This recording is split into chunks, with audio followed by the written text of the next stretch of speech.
God dag, og takk for at jeg kan være sammen med dere til, ja, nå blir det knapt på andre time. Hva vi skulle ta oss om skapene, og den første parten av Bibelen som er første Mosebok, fra kapittel 8, og så jeg vi klengt å komme. Vi kan ta 17 etter, hvis vi ikke kommer ut til 12. kapittel. Atlan er å ta fra 1 til 11. Men nå får jeg sånn. Aller først skulle vi be sammen.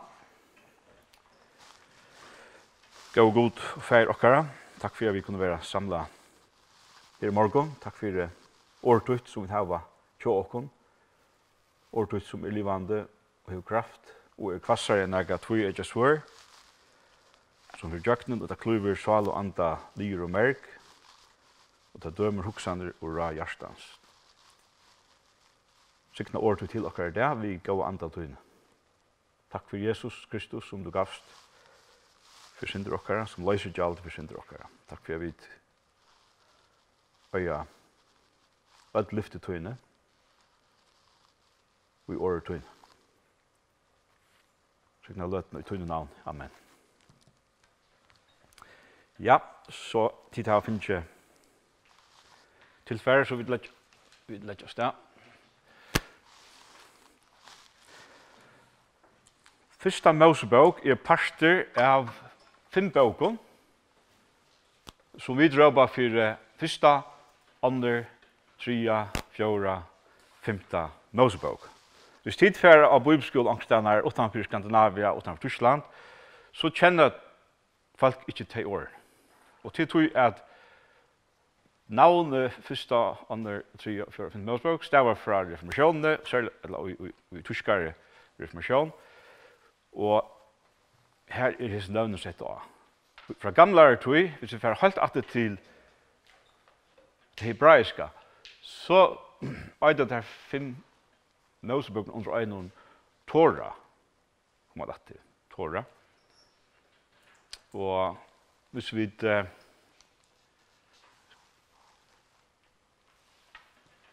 tenker det griske høyde fra gamle tog, så er det Pentateuch. Og penta av grisk og 5, Pentagon i USA, til bygningen er 5 kanter. Så penta 5 touch. Bøker. Bøken og 5 først. Og så er det der bøkene, hvis det er fra England, eller USA, eller onkel Erstand at lese, eller hvis du kjøper en engelsk bibel, så må du lære deg at første Mosebok er det Genesis, mest opprun. Og det løser opprunnet til falkgods fra skapene til Egyptaland. Andre Mosebok er Exodus av enskånd. Exodus mest ut, fer ut. Exit, mest utgångt. Exodus, utgångt. Og til tog at Israels folk fer ut av Egyptaland. Og i Mosebok blir jo vi Moses for føtter. Og satt med Guds for Israel 17 bøkene. 3 Mosebok er det Leviticus. Og Leviticus kommer årene Levittar, Levi, var jo prestattene. Så lover Guds for kun gjøre der i 3 Mosebok. Det er øyelig iveskrift-aktig det der. 4 Mosebok er det Numbers. Og Numbers betyr tøla. Og det er særlig om feriene i øyemørsene. Og 5. Mosebok Deuteronomy. Deutero er griske mørke anna, så det er mørke faktisk andre loven. Og dette sier fra at vi lover Guds religioner til det er noe atterlige, og er det for inn i land. Det videre at det falt ikke ur Egyptalandet, så var det jo nekv. Vi vet ikke, det stendig ikke det var, men vi vurderer at det er mittelen 3 millioner folk som fører. Og det gikk jo 4 der øyemørsene, og andre av tøyme som for ur Egyptaland slapp inn i land, ja.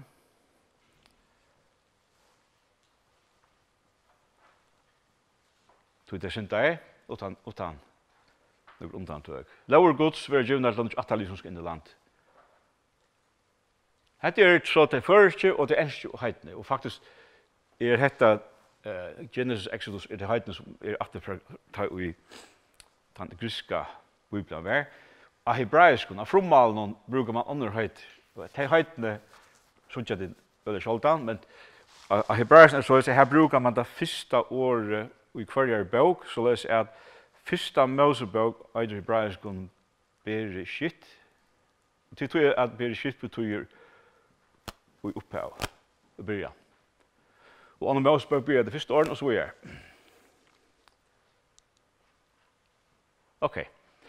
Så la oss få en så kjøtt i Uganda som heter. Vi tar fra 2000 cirka til 1500, her 8 fedrene, der vi jobber patriarkene, der kommer de, derfor de kommer til 17. Så utføren til Egyptaland, og til færre jøkkenen Sinai, og dommerne. Hette bare lyser de kunne øyelige avrundt av tølen hver vi tås om. Og så har vi kongar Israels og Juda, av 1000 tar börjar jo kongadømme i Israel i Saul, og David og Salman, og så får det jo sunter i Israels rydtje og Juda-rydtje. Og så det utlegten som de kommer inn av å ta oss om, for vi først ta Norra-rydtje og Israel ta 18 for utlegt, og kjenner 22, og så ta sunnar 18 for først nægra ferna, men i 5-6 fors ta så Jerusalem lagt i øy. Så her har vi så bøkene som hører til, Mosebøkene, og her synes jeg dit at året her Torah, som vi kommer å lysne til. Og vi tar det søvlige bøkene. Og så har vi Østlandsbøkene, Hassangen, Ordtøysen, Jobbsbøk og profetiebøkene. Så, atter til første Mosebøk, kapittel 11, Fotens søva, kan vi kalla fyrir. Vi tar skapene, vi tar fattle, vi tar flåene, og jeg vet ikke om hun fyrir sleeping mode, han talte.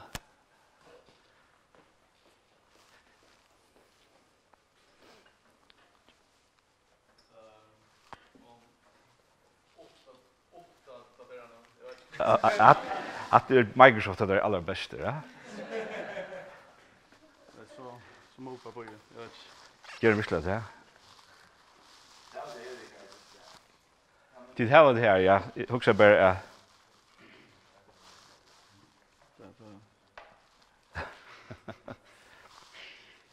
Tips. Och så kommer bara att ta för någon som bara blöta så att hon Ja. Hon inte för slipp mot. Ja. Okej, men hade här så nu vill jag nog tälta finna ut så kunde vi bara prata sen vi är. Så detta var en inledning till tar vi slice and charticle. Så vi alltså ja, 2 och så over 3. Så låt dem komma nu har jag pojkar här men det var ju over 3. Heite som nevnte Jan av boken i Gansmette. Av hebraiskon til første åren, altså i Torah, som vi kallar 1, 2, 3, 4, 5 Mosebok, og etter hebraiskon til første årene, så Bereshit av hebraiskon verste bare av bryr vi. Og Rosh Hashanah av hebraiskon verste nutjar. Rosh verste høtt, og så først til ta nutjar. Så Rosh Hashanah en år, Rosh Hashanah nutjar. Bereshit, i opphav ui, Bereshit så i början, og i fyrsten. Jeg synes det er imensk har omsett. Viktor omsetter vi i opphavet, og Dal omsetter vi i fyrsten, ja. Og i enskene er det in the beginning, ja. Ok, så la dere ta oss inn i ordene nå. Hvordan det nå vi skulle lese, eller hvordan det kapitlene oppbygd? La dere nå først se dere nye. Når Mosebok skriver her? Det vet jeg ikke. Hvor skriver der? Vi rakner vi til Moses. Vi tykker til Moses. Han var jo opplærder i Egyptalandet, som vi vet, og som til Alice. Han har lært, han kjente jo alt det som fyrtjeks her vi økene her rundt om, Babylon, og her var jo stora mentande tar i togene. Så han tog vel å skrive, han kjente til alt det som får fram her og løy. Han skal skrive bøkene der. Pukstig til at tid ursøsfolk i øyemarsene, og Moses skriver. Han skriver, han er inspireret av alle andre han skriver. Første Mosebøkene, og dette som vi leser i nå. Og han skal greie fra fire ursøsfolket hver det kommer fra. Det er jo utvalgt av Gud. Gud har lett deg ut av Egyptalandet. Han har valgt et folk ut. Nå får jeg vite hver det kommer fra. Første 11 kapitlene, og så 12 kapittel tar vi komme til Abraham. Tar Gud utvelger Abraham, og så Isak, og så Jakob, og så 18 Israel. Så. Og det er sast ikke så vel alle steder, men til så løs at det noen oppdelinger i første Mosebok, som begynner ved en åre som eller noen år som stender, dette er atterbok, og til så det nye sleisen, så jeg tror, her er det tutsi robotar for tålig dot. Så det året her tålig dot merker bare atterbok. Det merker tålig dot merker avkom. Og tog stendet det heter er atterbok, og så kommer man over nye etter. Og det begynner i kapittel 2 og vers 4, og det her stender jo ikke atterbok. Og i kapittel 2 vers 4 stender hetta er søvan om himmel og jord. Men hadde det samme året tåludott om, så hadde attertalvan tja himmel og jord, og så kommer attertalvan tja Adam i kapittel 5, tja Noah i 6 nutje, tja Sino Noah i 28, tja Sem i 11 tutje, og så kvar det der. Tara, Ishmael, Isak, Esau, Jakob. Så at her er en inndeling i Mosebok nå, i første Mosebok, som Moses brukar for å skilja sunter hvordan Gud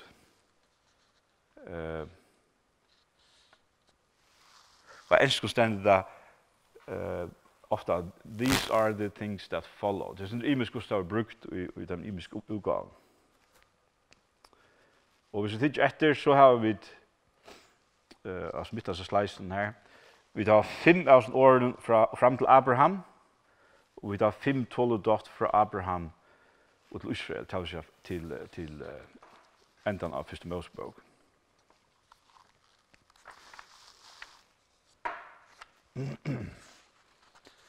Ja, hva er natter?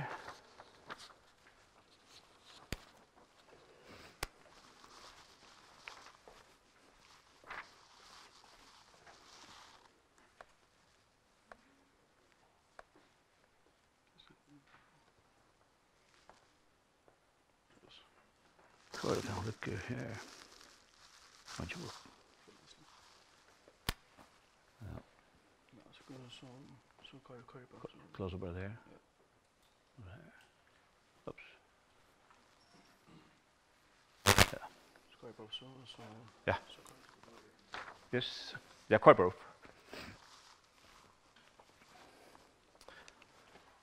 Okay, så vi får være her.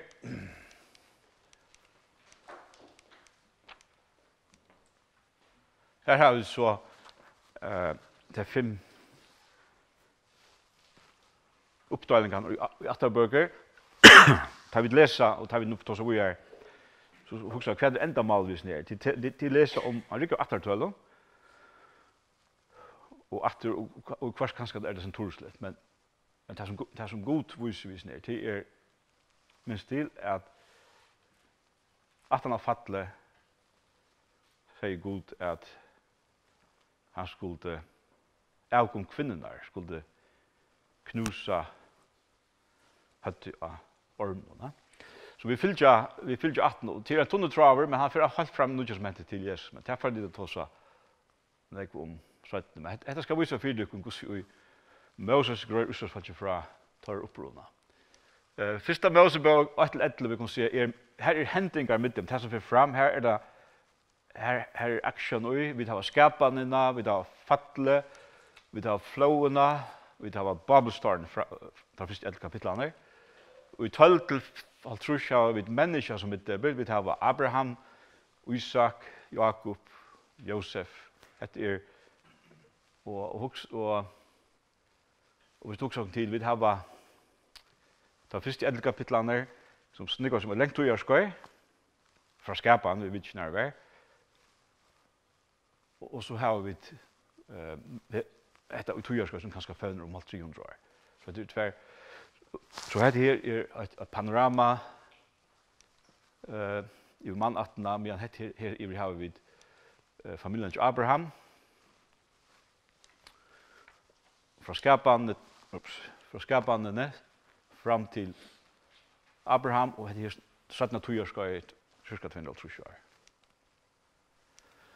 Okej, låt oss ta första vers ur Bibeln. Vi upphavet skapte Gud himmel och jord. Så det börjar Moses inspirerar av Hellige Andan att skriva.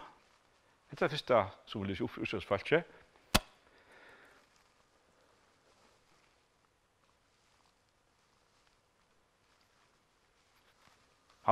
Moses argumenterar inte för Gud tidigare.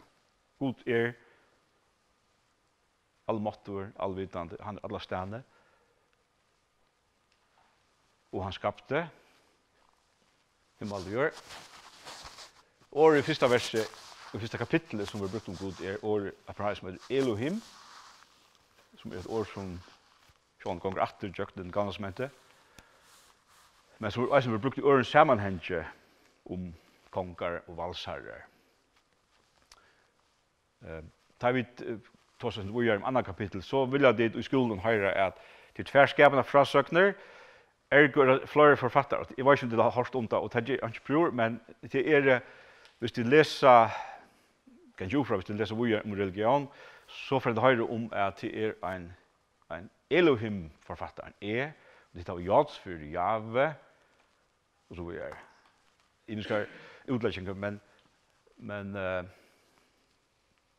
god över vi Moses lärde skriva det så som det var där och i första kapitel är god det har funnit ord som han är transcendenter han är här att han styr ötlån men vi såg han inte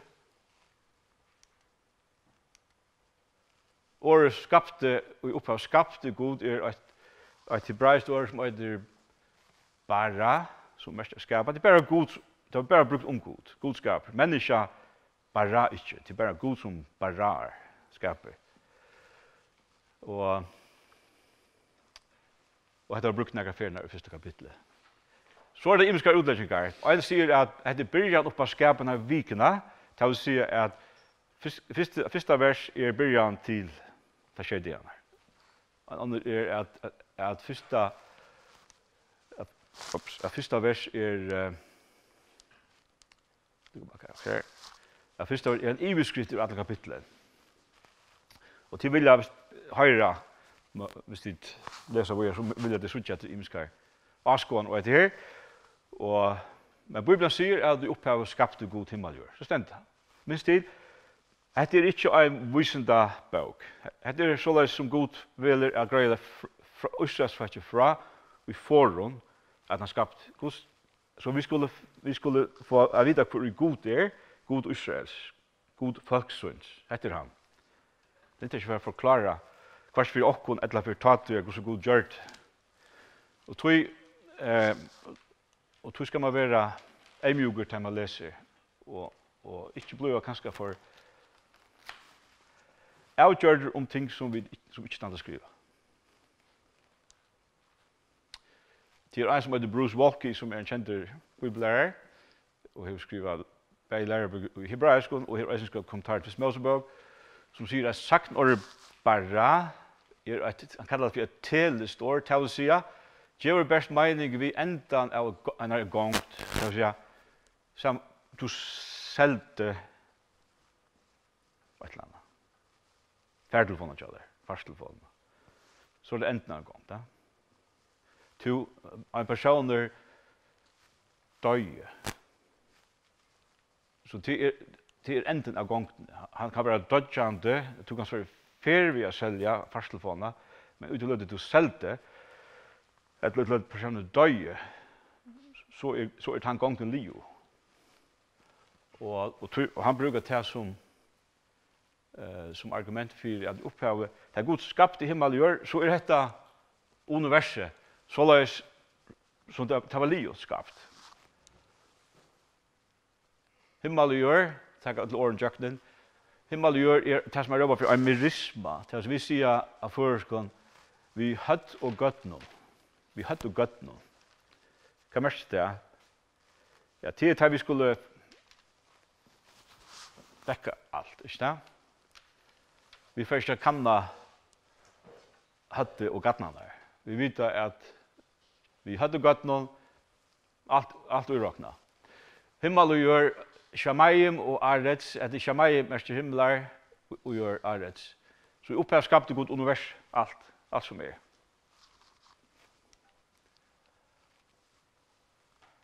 Men sånn, jorden er middeblen for skaparversen, det er her og i kronan av skaparversen skal være, som er menneska, som kommer i enden av kapitlet, og i åren kapitlet. Og så tror jeg, og så i åren vers stendet, jorden var øyn og tom, myske var i djupen, og andre Guds sveimar i vattnet. Her er annan vers. Og hvis vi fylgja sender tog som Bruce Walkie og skriva, og McDonald og så sier man, Gud skapte opphavet til å være fullkom. Det var ikke kaos. Gud skaper bare til livet. Så kommer et annet vers. Jorden var øyn og tom, myske var i djupen, og andre Guds sveima i vattnet.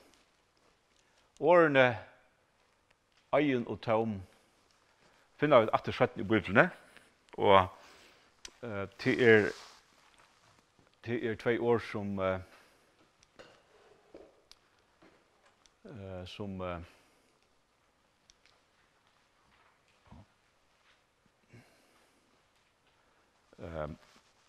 vanliga lysa kaos, något som är oskipa. Okej, vad är det som stolar sig gå gap-teorin? Gap mest glopp och det som heter teorin går ut på att han är god skapt att fullkomligt så hände något som inte vill grätt fra i mitt första andra vers. Det vill säga här är något öj och tömt, här är kaos. Och så kommer tar 6 skapna delar som vi läser om från vers 3. Det är det som vi jobbar för gap teori. Det är imiska utgåvor. Jag ska gå Bruce Walkie. Han går inte in för det, men han säger till att andra vers har hemma åren här. Så Bruce Walkie flyter andra vers framan undan första vers. Så men är under säger att öj och tömt inte nödvändigt för mest kaos. Så okej, så stol för gaftin till att sagt när vär hayata av hebraiskon kan omsättas vi vär vi ett så att det kommer standa gör live öj och tömt. Utfindingen är att den vanliga omsättningen av hayata är vär utan ett. Det är något som är för framme. Till att säga att NIV brukar vär, men så hade man fotnot som säger can be translated became. Så det är imiska askan det här. Så kommer ett år av hebraisk med tohu va bohu som är mest öjen och tom. Och till en öjen som är fram att han har skapat en upphave. Och här är 2 skrifter i gamla som heter som vi kunde läsa upp samman. Jeremias. Det må gärna bråd av och spyrja med en toast. Så jag ska stanna bara. Vi kan läsa hver hans i årene være brukt.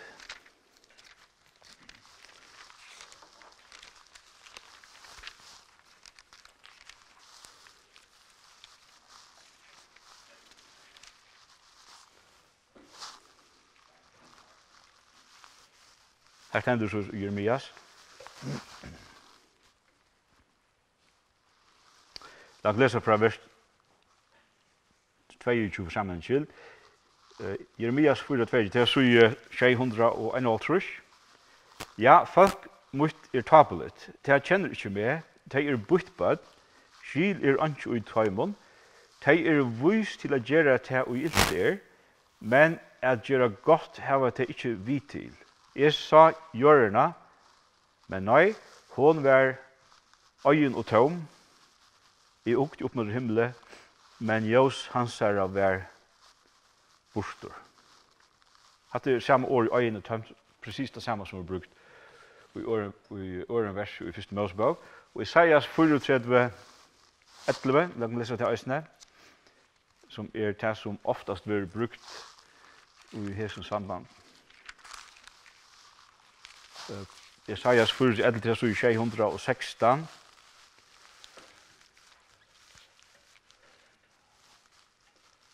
Lat meg lese for sammanskilt fra vers 20. Kvarsi natt eller der skal ta slakna, til evigere tøyer skal røykren fra tøy stuja opp. Man skal ligge ui øye. Aldri ui atlar ever skal nærkar ferast her. At han dømer. Vi har noen andre dømer øysen hva det var brukt. Men la dem bare stekke her. Så at her og det nok så vanligt. Han avskvar, men det som vi sier, det nærkar etfinningar og eisen meldres nere, bare så tid vite at andre sier at tohu var vohu kan bæra lysa en støv, her alt oppbyggt og avskipa.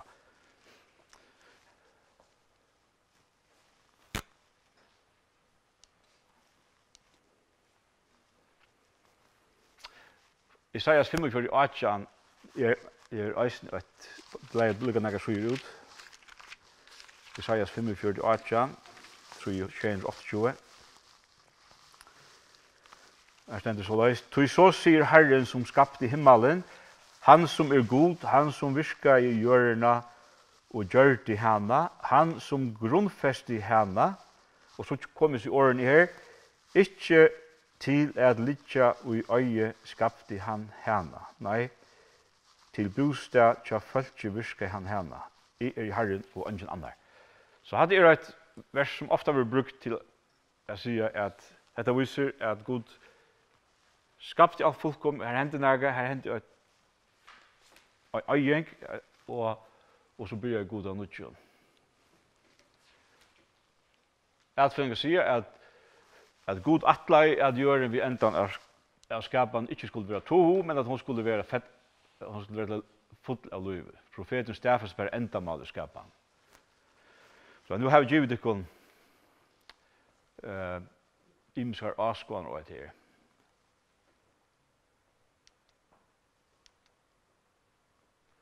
At andre mysker som var ute i øtten og tom støvende sier bare nega ønt. Atfinningan sier at mysker mest ikke alt enda. Bæg ljøs og mysker var vi i skapande, og ta god var liv å skapa, da sier han det var godt. Så nødvendigvis pjøs mysker ikke alltid være nega ønt.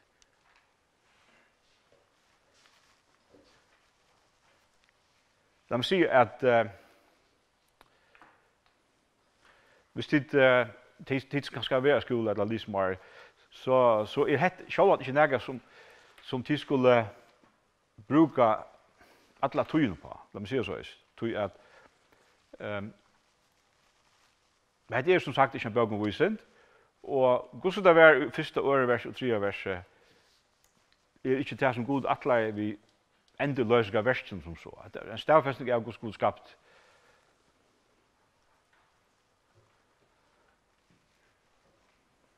Men de ville høre imiskar askan og et her. Sjálfur at hatta sipar til nega som var blivi og tømt. Av en endelør.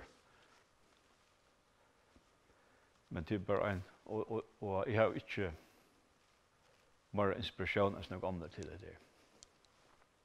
Ok, så det vi der. Lad noen lukka lese nega først Mosebok, bare for at komma inn og vi da lyser første 2 versene. Det neste versen ut etter i første kapittelet. Det tar om det er 8 og så videre. I 3 vers stender Gud sier, vil ljós og ljós vær. Vil ljós og ljós vær.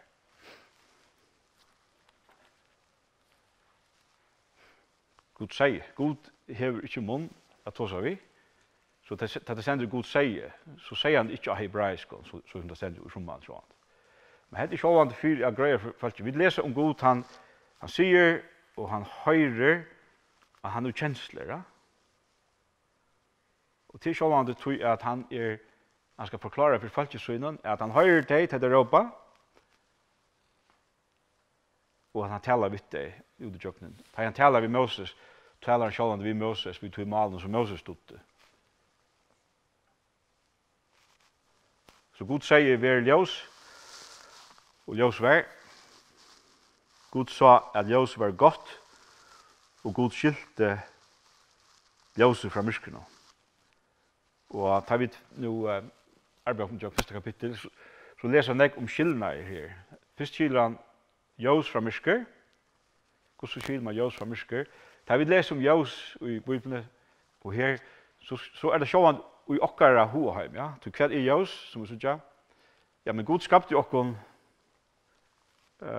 såleis som vi gjør. Det vil si, vi sier når alle så bildelangt. Hvis det var akkurat andre som kunne lise det som ikke var mennesker, så hvis det var kjenne kjette eller kjenne nøren, så sier det jo året som vi da. Så det er stendig vi ljós, så er det sjående til ljóset som vi kan sier akkurat egen, som er øyelig avmarskere og parster av til elektromagnetiske spektrum, det vet jeg. Ut fra skolen da. Så ljóset er den kraften som ligger i orskekjelden som det her. Vi vet ikke hvordan Gud gjør det oppe av. Det som til det at Gud skapet han jo skila godt, og vi fullt av, og det har vi nå kommet hvor jeg fullt av informasjon.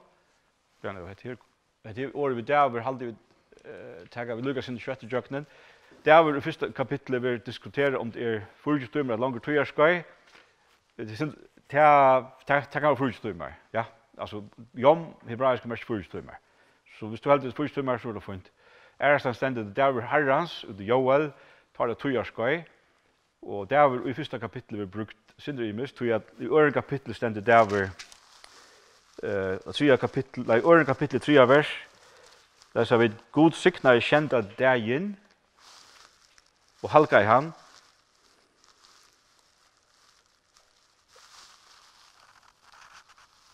Tan dagen kvulti han fra öllum verset tui vi god har gjørst, han skapt. Og så til neste vers, hetta er sjøvan om himmel og jør, det var skapt, tan der vi god herren gjør det gjør himmel. Så nå knappt det der var mer.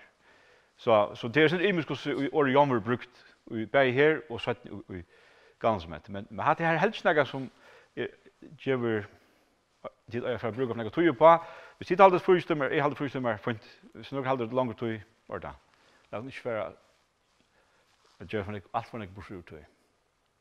Stender ikke, og det stender ikke i bøy. Men jom er vanlig brukt om det.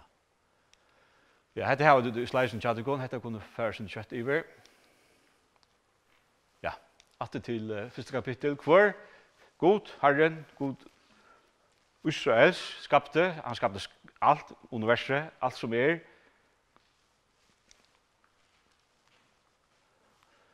Øyen og tom, nå kommer seg året etter, og god sier vi er ljós. Og så tagger vi, nå kommer vi til det her. Skal vi tagge en pause? Har vi ferdig jøkkenen? Hvordan det vi filtrer opp?